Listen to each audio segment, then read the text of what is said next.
सगळ्या पक्ष्यांनी एक दिवसाची सहल ठरवली. चिमणी म्हणाली, मी भाजी चिरीन. साळुंकी म्हणाली, मी चटणी वाटेन. कबूतर म्हणाले, मी पोळ्या लाटेन. पुढल्या सगळ्या कामाची वाटणी झाली. पण सामान कोण आणणार? कावळा म्हणाला, तुम्ही काही चिंता करू नका, सगळं सामान मी आणतो. कावळा गेला कुंभाराकडे. तो त्याला म्हणाला, अरे कुंभारा, काव काव काव, चूल दे, मडकं दे, काव काव काव. कुंभार म्हणाला, माझ्या झोपलेल्या बाळाला उठवलंस? चालता हो इथून, नाही तर दगडच मारतो. कावळा गेला वाण्याकडे. तो वाण्याला म्हणाला, वाण्या वाण्या, डाळ दे, तांदूळ दे, तेल दे, तूप दे, मीठ दे, साखर दे. ए, आणि उशीर नको करूस, लवकर दे, काव काव.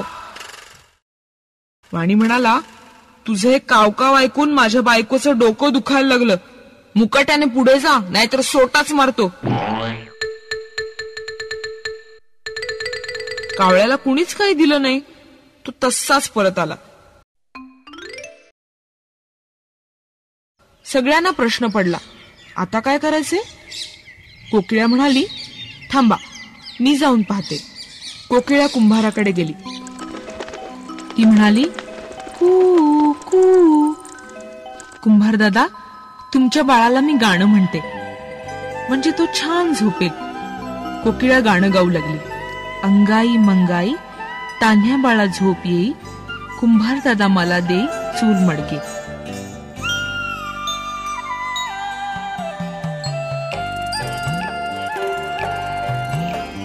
कुंभार दादा म्हणाला, घेऊन जा, लहान मोठी कोणतीही चूल घेऊन जा, एक दोन कितीही मडके घेऊन जा. कू कू कू. वाणी दादा, तुम्ही फार काळजीत दिसता, तुम्हाला काय झालंय? वाणी म्हणाला, माझ्या बायकोचं डोकं दुखतंय, ते कशानेही थांबत नाही.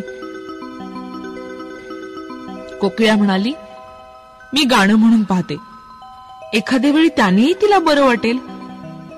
कू कू. आमुचा वाणी दादा सुखामध्ये राहो, देव त्याला देव खूप पैसे. ते गाणं ऐकून वाण्याला फार आनंद वाटला.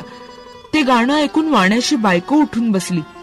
ती मोकळेपणाने हसली आणि म्हणाली, आहा हा, कोकिळाबाई, तुम्ही किती गोड गाता. तुमचं गाणं ऐकून माझं डोकं दुखायचं थांबलंच मुळी. वाणी म्हणाला, कोकिळाबाई, तुम्ही कशासाठी आला होतात? तुम्हाला काय हवंय? कोकिळा म्हणाली, आमच्या पक्षी मंडळाची आज सहल आहे.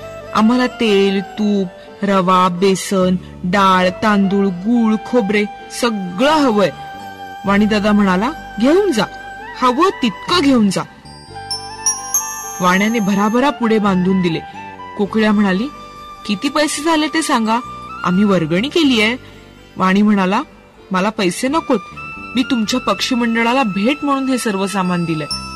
मोठ्या मोठ्या 2 पक्ष्यांनी झोळी केली आणि ते सामान सहलीच्या जागी आणले. ते पाहून सर्व पक्ष्यांना फार आनंद झाला. पोपट म्हणाला, जे काम कावळ्याला करता आले नाही ते कोकिळेने कसे केले? साळुंकी म्हणाली, मी दोघांच्याही मागे मागे गेले होते, मी सगळं पाहिलंय, मी सगळं काही ऐकलंय. ही गोड बोलण्याची करामत आहे.